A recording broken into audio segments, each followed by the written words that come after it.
And just a few introductions. Obviously, there's a lot of research support across Europe for this project, and importantly, the BootStRaP project is funded by Horizon Europe, as well as Innovate UK and the Swiss State Secretariat for Education, Research and Innovation. So to start off with, problematic usage of the internet is an umbrella term that covers a wide range of different types of behaviour. So it's not just the gambling, pornography, the viewing, the social media, but also it can include cyberbullying, it can include cyber hoarding, and also a plethora of different types of online behaviour. So any types of behaviour that are conducted through the digital environment. Whereas many clinical aspects appear very much like an addiction and is similar to other physical addictions, the actual characterisation of the psychopathy is still required and is not yet completely clearly understood. There is a scarcity of research which is building upon each other, but this is where BootStRaP tries to help to bridge some of that gaps in the research and working on reliable methodological research methodology.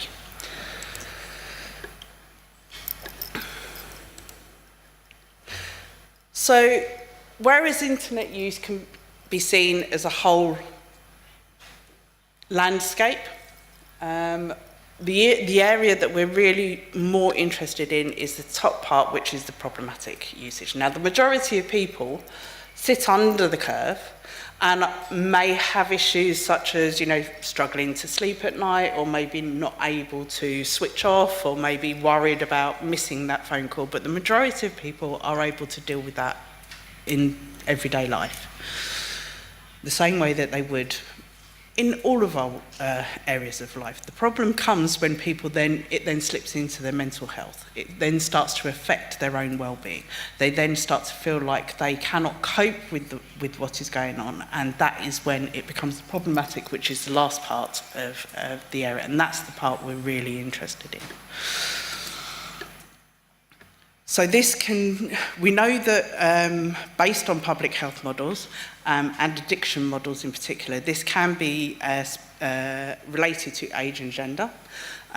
We know that younger people typically have more problems with gaming and social media streaming, that males are more predominantly having issues with gaming, whereas females are more issues with social media. But it can across a wide range of areas, and we are unable to. We need the research in order to back this up. These are ideas that also align with very similar ideas with actual physical gambling as well as other addictions. So, is PUI an addiction? It certainly shares a lot of common features. When you consider the actual phenomenology of addictions is similar to the phenomenology of PUI, such as impaired control, cravings, risky and harmful behaviours, even at the detriment to your own self. There's not so much the physical withdrawal, although there may be a behavioural withdrawal type. And this is where it's important for us to understand, because although it aligns similarly with some of the actual physical addictions, it is not a perfect fit. And in actual fact, a lot of it fits also into other anxiety or OCD type related behaviours, especially when it comes to things like cyber hoarding and cyberchondria.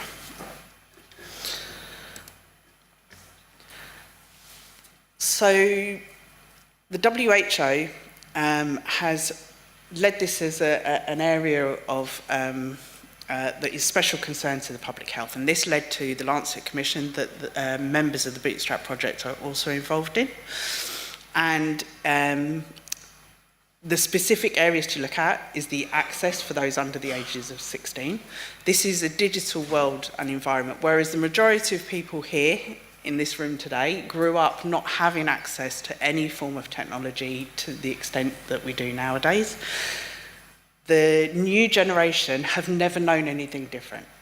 It's always been like this. They've always had it at their fingertips, they've always had it ready in their pockets, it's at home, and that is a very different way of being than when you grow up and you just didn't have it available. So one of the key things is to understand how the digital environment is affecting the younger generations, and order so that we can look at what is actually going to be beneficial and what we can do to make them more resilient to having problems. The use of addictive designs and maladaptive algorithms by tech companies is a very important key issue. We know that that's happening. There are a lot of areas within psychology that show you how this is done, but the issue that we have is proving that it's those algorithms and those addictive designs that are actually causing harm. Without that connection, the tech companies are very much, it's like, well, it's not our problem. So that's another thing that we need to address. And then the increasing use of artificial intelligence. We've seen, especially in the last year, how invasive that has become and how fast it is adapting. Now, the digital world is adapting constantly, all the time. We're constantly moving forwards. We're constantly looking at new areas, and some of it can be really, really helpful. But the problem is it advances so quick that you can't catch up.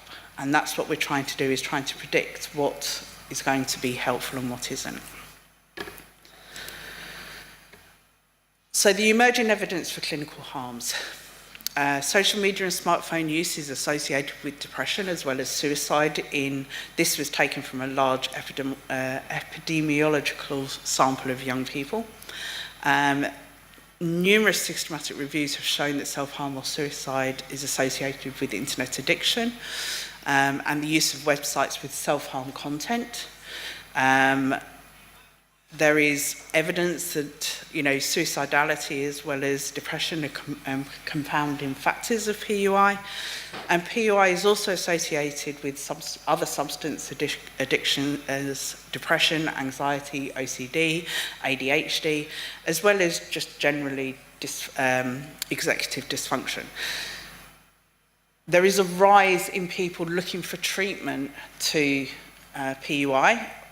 But the problem is there's no clear definition of what PUI is, because it spreads and covers a broad range of different types of disorders. We're starting to produce the evidence. However, a lot of these studies in the past were very small numbers. They were often looking at different scales. One of the things that the cost action which came before the BootStRaP tried to do was bring it all together so that everybody could generalise and share their data in order to make it more reliable in its methodology.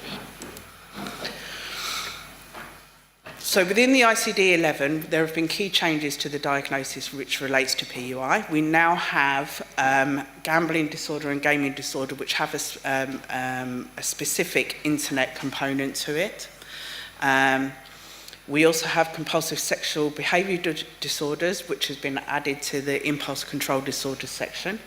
And within the obsessive compulsive and related disorders, it also included hypochondriasis as well as hypochondria. So we can see that although there is no clear definition of a disorder of PUI, the internet-related disorders that make up what PUI is looking at are starting to be included. It's mainly gaming and gambling disorders, which are predominantly male, which is another thing that needs to be looked at. It's the gender bias in disorders needs to be improved. But it is starting to come into general diagnosis. So with gaming disorder, persistent patterns of gaming can show, similarly to physical gaming, impaired control, which is looking at the starting and stopping and how long somebody may be gaming for, priority over other interests, so whether they're avoiding actually social interactions, school, nutrition, to prioritise gaming instead. Continuation of escalation, despite the negative consequences to family, financially wise, or occupational performance, school performance, and things like that. and then look at the results of significant distress and impairment within those social constructs, as well as within their educational, occupational and other areas of functioning. At the moment, we are still looking at how a gaming disorder, it has to be continuous and episodic or reoccurrence, so it has to come back. It can't just be a small amount of time gaming a lot that would then be considered a gaming disorder. So it has to be extended over a 12-month period, and it has to not be better accounted for by other mental health disorders, or as a consequence of medication. So there are a few different caveats in order to identify something as a specific gaming disorder. So the global prevalence of problematic internet use, it is somewhere between sort of like 16% across the globe, although we are seeing that maybe after COVID that is increasing. Also, the number of studies is very small with small sample sizes, so it's very difficult to actually get a generalisation of how prevalent PUI is, especially when you include everything into it. But this was a pooled prevalence that is currently unpublished data. 16% is not insignificant. It is actually a significant number of people that are showing as having an issue with their internet use. And this isn't looking at adolescents, this is looking at adults.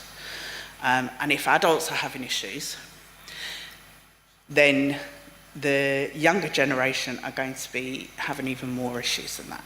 And this is where it feeds into one. You know, the adult generations are not as used to the internet. They have other coping strategies, other ways of dealing with things, and they're still showing problems. So having a generation that doesn't have those other coping strategies to draw down on that they grew up with, we need to give them the ability to deal with that. So this was a study that was conducted in the US with adolescents, which looked at the trajectory of screen use and suicidal behaviours and suicidal ideation. This was a 4-year study, and as you can see, the trajectories are following very similar. If you're starting high, you're going to get even higher. Even those who are starting low seem to get, so it shows that the trajectories, they're not dropping off. We haven't got a fluid pattern over 4 years. People aren't, you know, having bouts where they're actually maybe having problems for a little while, but then they seem to adjust themselves. What we're seeing is a stable or increasing trajectory over time, and this is quite worrying. Although, again, more focus is really needed to look and understand at the long-term effects of PUI, as well as the associated effects with mental health.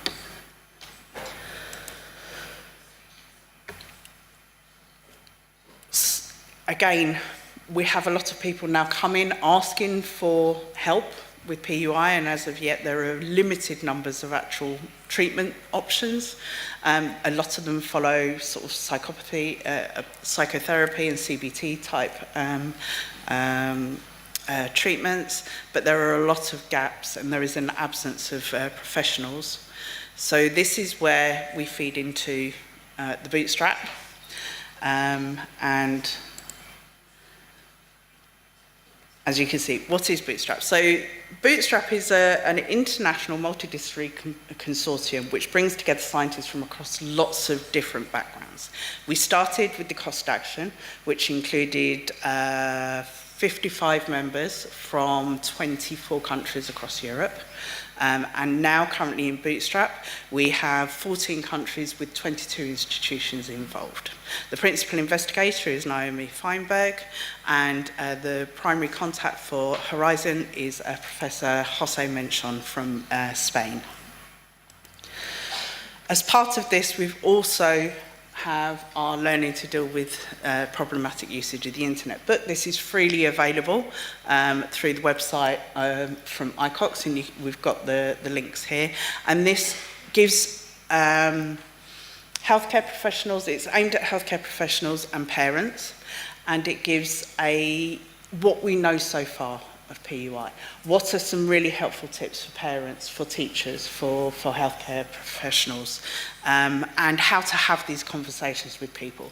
It's currently been translated into a number of different languages, and we're looking to increase the number of languages that we have available. So the BootStRaP project is boosting societal adaptation and mental health in a rapidly digitalising post-pandemic Europe. So it's a bit of a mouthful, which is why we go with BootStRaP.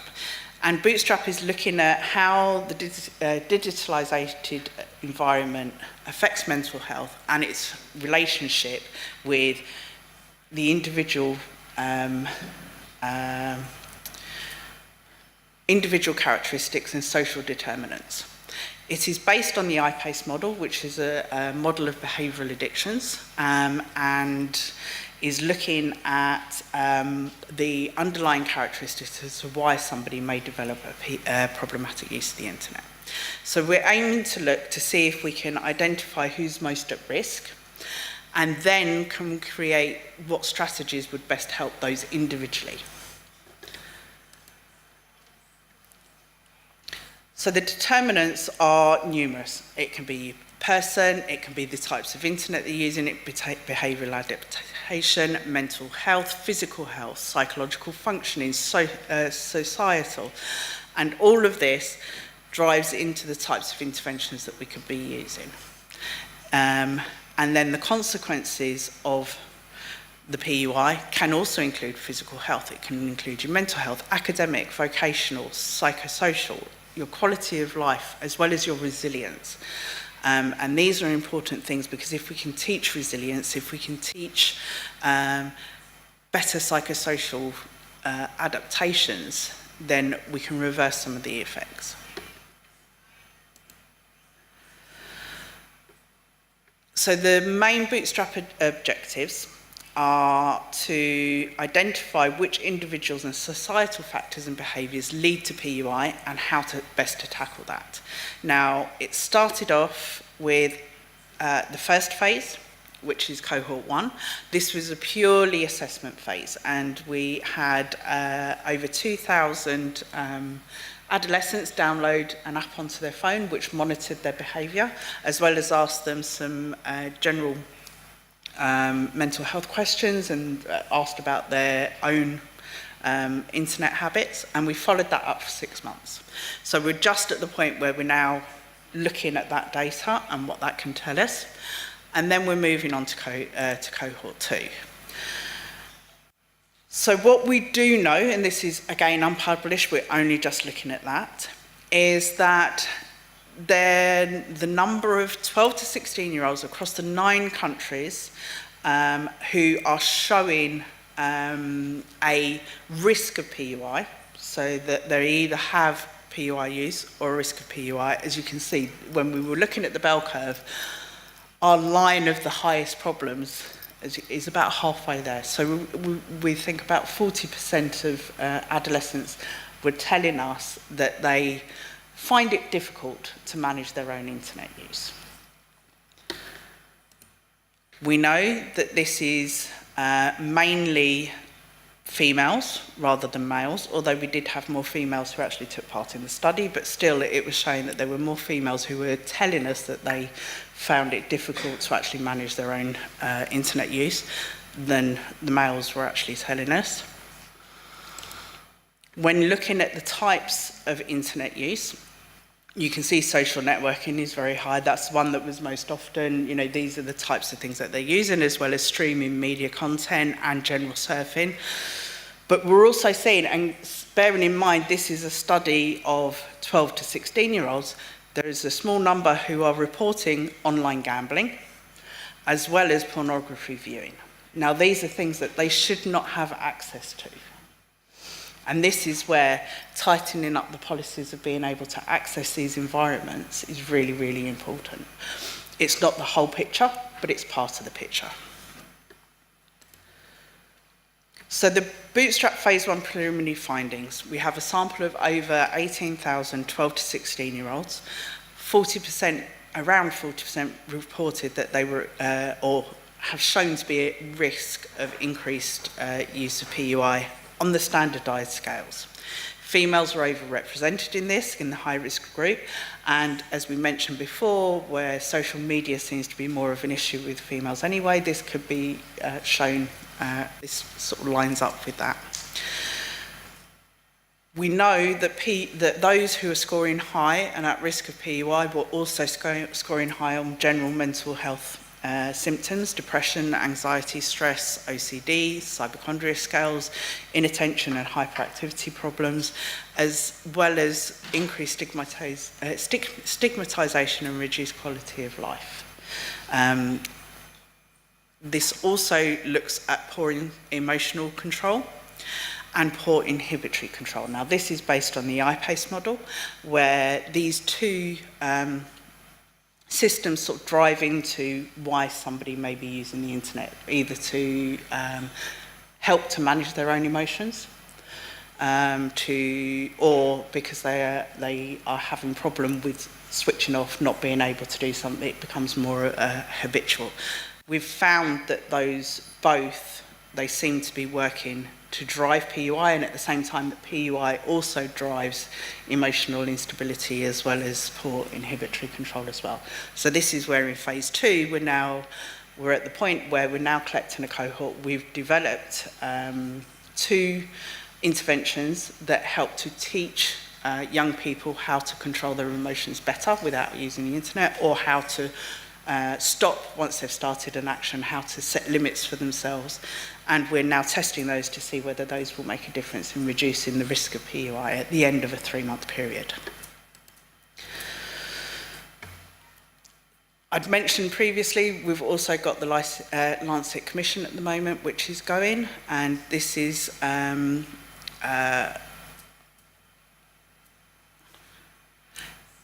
sorry, I've lost my train of thought there. So this is running alongside the BootStRaP project, and a lot of members of BootStRaP are also part of the Lancet Commission, and this is looking at trying to actually bring this to the forefront of the WHO's agenda at the moment. So these are the global recommendations that have come from the Lancet Commission so far. So all forms of PUI should be considered global public and health problems. It's not just gambling, it's not just gaming, it's not just social media, it is all forms of PUI. We need to expand the concept of PUI beyond the current diagnostic perimeters. The current diagnostic perimeters contain nothing such as cyberbullying, or anything like that, but are also problematic behaviours. And we know that cyberbullying and similar behaviours are fueled by anonymity. So we know that the idea of being anonymous gives people more, I don't know whether it's front, but it drives that trolling, hurting, cyberbullying other people. We need to improve clinical assessments and modelling to promote better healthcare outcomes. We need to invest in healthcare services and social care that will match the clinical treatments of PUI.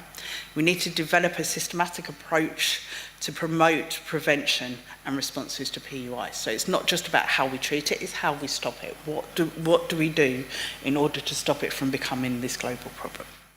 We need to develop comprehensive prevention, mitigation, as well as treatment programs. We need to consider regulation of other public health issues as models of PUI. We need to engage in multilateral global harmonisation to address regulatory challenges. And hopefully this is where something like this conference today, it's building that harmonisation across different countries, which is so important. And the biggest thing is we need to invest in research and development to promote an effective response to PUI, rather than just a Yeah, we're looking at it. We need to drive change. And it starts with the researchers, with the young people involved in the BootStRaP project and the young advisors who are here with us today. And it involves everybody driving it. We need to say this is something that we need as a society to look at, as a global society. So that's the end of Naomi's presentation. Thank you for listening to me. And thank you.